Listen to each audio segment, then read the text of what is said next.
essa ideia de esquerda e direita, ela tem... Mas tinha esse conceito na sua cabeça naquela época? Na época já existiam, os termos já existiam, por exemplo. A teologia da libertação era de esquerda. Total. E a Bíblia pastoral, que era a Bíblia que a gente utilizava, por exemplo, a edição pastoral, que era uma edição da Vozes, de capa azul, era uma edição com notas de rodapé, buscando relações entre os evangelhos e o marxismo. Sério? Claro, porque o que a gente chama de comunismo, que ganha esse nome depois, já era praticado por Jesus, de certa forma, nos evangelhos, né? Pelo menos os 4 evangelhos canônicos, sim, que contam a história dele, contam a atitude dele em prol do coletivo, em defesa das minorias, a postura dele contra... De igualdade, contra a concentração de riqueza, a famosa passagem de Lucas, do evangelho de Lucas, quando ele diz que é mais fácil um camelo passar por buraco de uma agulha do que um rico entrar no reino dos céus. Ou seja... Larga tudo e me segue. A defesa dos oprimidos é anterior a existência da terminologia esquerda e direita, que o Vladimir pode explicar melhor, que nasce na Revolução Francesa, digamos assim, essa noção. Pela posição, né? Mas a minha politização já foi uma politização de esquerda. Eu fui politizado à esquerda sabendo que eu era de esquerda e sabendo quais eram os valores da esquerda. Inclusive me colocou em rota de colisão com meu pai, que era, apesar de um homem preto, de um homem pobre, era um homem preto pobre de direita e com muito racismo internalizado. Então um embate sério que eu tive com meu pai foi na eleição de 89, eu não votava, eu tinha 13 anos, mas eu fazia campanha pro Lula. Eu queria que o Lula ganhasse as eleições. E ele era Collor doente. Cara. Então imagine o que é isso, você ter um pai que é um homem preto, pobre, e que era de direita, ele sim não tinha consciência de que ele estava posicionado à direita e que ele estava do lado dos opressores dele. Ele não tinha essa consciência, porque ele estava forjado, a subjetividade dele, os preconceitos estavam todos ali internalizados. Mas eu tinha consciência e eu batia de frente com ele por isso. Então eu sou um homem de esquerda desde que eu me entendo por gente e gosto de ser de esquerda. Tem gente de esquerda que não me considera de esquerda porque eu não pertenço a uma esquerda marxista clássica. Eu tenho uma forma... esquerda mais radical? Não é que seja radical, porque tem uma esquerda marxista. A tua visão? Eu diria que eu trabalho com Marx, sem Marx e às vezes contra Marx. Entendi. Porque eu tenho uma formação que vem do pós-estruturalismo, ou seja, Michel Foucault, Bourdieu, Derrida, ou seja, autores, e os autores latino-americanos, o Nestor Canclini, quer dizer, eu tenho uma formação intelectual que faz com que eu veja o marxismo assim, que tem coisas na obra de Marx que são fundamentais ainda e estão em pleno vigor para pensar. É a grande crítica ao capitalismo feita até hoje, não tem outra, nem a do Thomas Piketty, por exemplo, chega perto, mas a obra dele tem limitações, né? Por exemplo, todas as questões que envolvem os direitos civis e as minorias, por exemplo, são questões que não estão ainda contempladas de maneira clara na obra dele. Então, eu trabalho com ele, e às vezes sem ele, e às vezes contra ele, contra o dogmatismo de marxistas que nunca leram Marx. Então, tem muita gente que se autoproclama marxista que nunca leu Marx, na verdade, que recita Marx como um evangelho. Parágrafos, mas nunca leu a obra dele por completo. Concorda com isso, Vladimir? E eu queria saber essa relação com o cristianismo, né, que ele está falando, porque hoje o cristianismo é tão à direita, né, tão conservadora e perdeu força, né, essa linha da teologia da libertação. Tá. Não, então, primeiro, boa noite. Né? Boa noite. Você, boa noite. Boa noite, é um prazer estar aqui com vocês. Desculpa a falta de educação, é porque ele já me fez uma pergunta. Não, relaxa. Aqui, assim, que loucura, perdão. Eu não sou grosseiro nesse nível, não. Grosseria nenhuma, não. Então, é sempre bom ver sua história. Acho que é uma história bastante expressiva, porque, bem, todo mundo sabe, o Jean foi um incentivador muito forte de várias pessoas ligadas a movimentos LGBT, foi o primeiro deputado que realmente levou isso como uma questão central das nossas lutas, né? Depois vieram outros, então acho que assim, tem um lugar muito importante na política nacional. Bem, primeiro, obrigado pela pergunta, quer dizer, de fato eu também trouxe um livro aqui. Opa! Olha, hoje eu ganhei 3 livros já de cara. Aqui, ó. Que é A Esquerda que Não Teme Dizer Seu Nome, que é um livro que eu na verdade, eu assassinei e reescrevi, né? Porque ele tinha saído... Como assim assassinou? Ele tinha saído em 2012, aí eles quiseram reeditar, eu fui reler o livro e falei, não, isso tá tudo errado. Né? Você reescreveu? Mas aí tem 2 maneiras de você anular um livro, né? Uma delas é você simplesmente fazer com que ele não circule mais. Sim. A outra é fazer isso, eu peguei o título, eu peguei os subtítulos, peguei as epígrafes e reescrevi. Mas o que eu acho normal, porque na verdade era um livro de intervenção, né? E o mundo mudou muito nesses últimos 12, 13 anos. Pô, se mudou. E também, mas a parte mais legal é o comentário do Olavo de Carvalho na contracapa. Você tá brincando? Do outro lado. Aqui? Não, fiz questão de colocar. Chamou de psicótico, esquizofrênico, psicopata, louco lesado, degradado mental. Esse cara tem que ser demitido, proibido de lecionar, proibido de escrever na mídia. Boa noite, seu mesmo. Serve de cartão de visita. Chega aqui, ó. Eu sou esquizofrênico, psicopata, não sei o quê. Olavo de Carvalho. Você colocou aqui, cara, que maravilhoso. Que maravilhoso. Não, mas até uma maneira de falar bem. Isso foi em relação ao quê? Você tinha feito ele ficava escrevendo toda hora. Principalmente quando publicava na Folha, eu era colunista toda semana, então sempre tinha alguma coisa que ele tentava falar. Ele colocou apelido em você também ou não? Não vou falar os apelidos, porque era o apelido do Jardim de Infância. Sério? Tá. Eu pensei, poxa, mas o cara não consegue fazer nada melhor do que o pessoal do Jardim de Infância tinha feito. Então eu nem falei. Mas de toda forma, pegando a tua questão, eu acho assim, primeiro, acho legal o que o Jean levantou sobre o problema do marxismo e as questões contemporâneas. Né? Eu acho que é todo um trabalho mesmo eu diria, de um lado, de explicitar a potencialidade que o marxismo tem para falar sobre questões contemporâneas, né? Porque são várias histórias, são vários momentos do marxismo, né? E eu diria que hoje é muito claro que a questão fundamental da esquerda, pelo menos para mim, são duas só, não tem mais do que as duas. É igualdade radical e soberania popular. Igualdade radical significa... Pô, que maravilhoso isso, igualdade radical. Significa igualdade em todos os campos daquilo que compõe as nossas formas de vida. Ou seja, igualdade no campo do desejo, igualdade no campo da linguagem, igualdade no campo do trabalho. E para a esquerda não é possível uma igualdade sem as outras duas. Então as três têm que ir juntas ao mesmo tempo. Então, igualdade no desejo todos os corpos podem circular, ter visibilidade. Todas as singularidades no desejo, elas têm direito de existência e de reconhecimento. Igualdade no campo da linguagem é a compreensão de que, bem, nossas sociedades não têm só uma linguagem. Elas têm várias linguagens.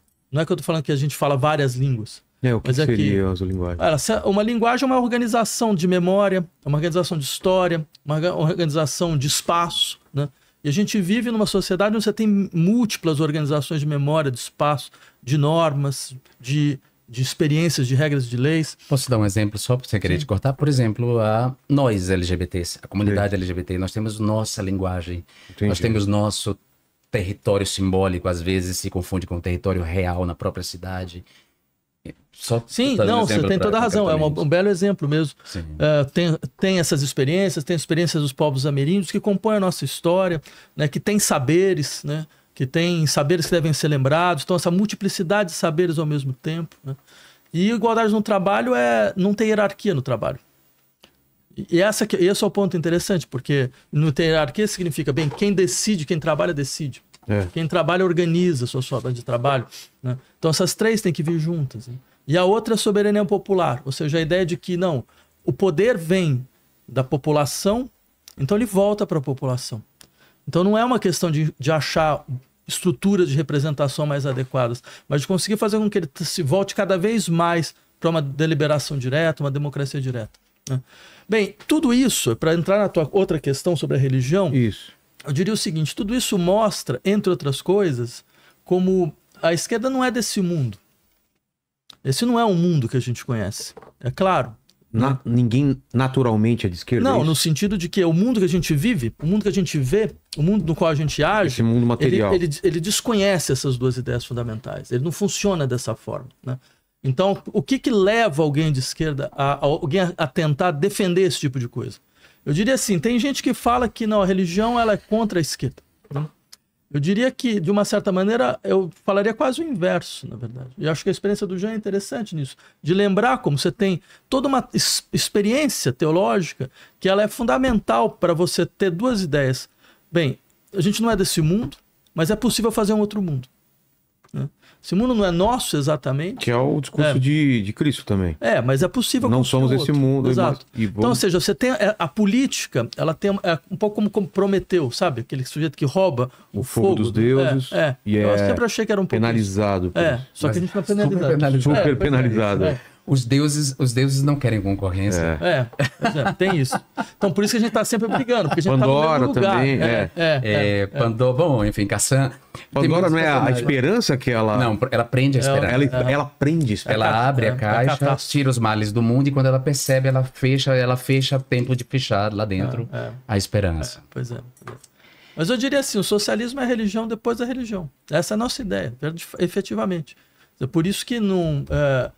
tem um elemento, daí que vem o entusiasmo, entendeu? Senão você não tem nem como explicar. Mas é uma em substituição à outra ou elas conseguem coexistir? Não, ela rouba uma coisa que a outra acha que só pode realizar de maneira separando as pessoas, né?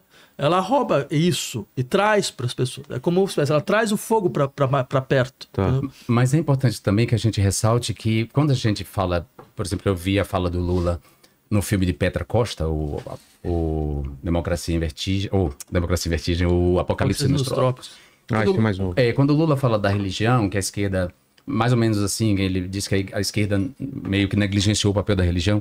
Não é verdade isso, porque essa afirmação parte da ideia de que ele está falando de um tipo de religião, a religião hegemônica, ou a religião que está caminhando para ser hegemônica, que é o neopentecostalismo. Olha, se a gente pensar nos povos ameríndios e nos cultos dos povos indígenas, e se a gente pensar no próprio candomblé, que se plasma sob a hegemonia do catolicismo no Brasil, e toda a sobrevivência do panteão, dos orixás, ou mesmo no caso do Maranhão, que abriga duas casas, né? A Casa Fonte Achante, por exemplo, tem duas tradições, a tradição dos voduns, a tradição de Queto. Ou seja, a religião não é só essa religião hegemônica que ajuda a organizar, que politiza e que pode, ao mesmo tempo, conviver com a ideia de igualdade radical, né? Porque quando a gente fala em religiões que são intolerantes, e nessa relação conflituosa da esquerda com a religião, a gente sempre só pensa nessa religião mesmo hegemônica, mas a esquerda não tem uma relação conflitante com religiões minoritárias que sabem, por exemplo, qual é o seu lugar num Estado laico, certo? Numa república democrática e laica. Então eu acho que é bom a gente trazer eu isso. acho legal que você tenha lembrado dessa passagem do filme da Petra. Né? Eu até escrevi na Folha um artigo exatamente sobre esse momento. Porque ela entrevista o Lula e o Lula fala, acho que o problema do socialismo é que ele não levou em conta a religião. E eu achei engraçado por duas razões. A primeira deles é porque, se tem alguém tentou trazer a religião para dentro do governo, foi o PT. Né? Por favor. Exatamente. A primeira junção, a primeira aliança foi com o PL. Né? Isso é o que é mais engraçado. Isso você fala quando o PT chegou no poder. Porque se a gente lembrar no Lula 1, vocês estão falando? No Lula 1. Que era o José Alencar. E a igreja evangélica nunca cresceu tanto quanto no Lula 1 e a Lula Universal 2. do Reino de Deus fazia parte da base. Fazia parte da base e a Record ganhou poder no Lula 1. Então, não vamos nem falar disso. Eu vou dizer que Lula esqueceu simplesmente que o PT é feito de 3 forças políticas organizadas. Exatamente. A esquerda católica, orientada pela teologia da libertação, a intelectualidade ilustrada. Quer dizer, a classe dominante ela é dividida entre os vitoriosos da educação, que é essa burguesia ilustrada de pessoas, digamos assim, ricas, nascidas e herdeiras, mas que têm uma certa consciência e estão do nosso lado. Então, essa intelectualidade é a terceira força que constrói o PT. Então, essa fala do Lula é uma fala que eu acho que ele apaga a história do próprio partido. Ou seja, o socialismo não negligenciou a religião, porque a teologia da libertação era uma teologia socialista. Não, e o mais engraçado é que assim, isso coloca uma questão, que a questão, então, se não negligenciou, qual foi o problema? Eu diria, na verdade, o problema foi outro. O problema foi que você começou a entender que fazer política era tentar gerir o que era ingerenciável.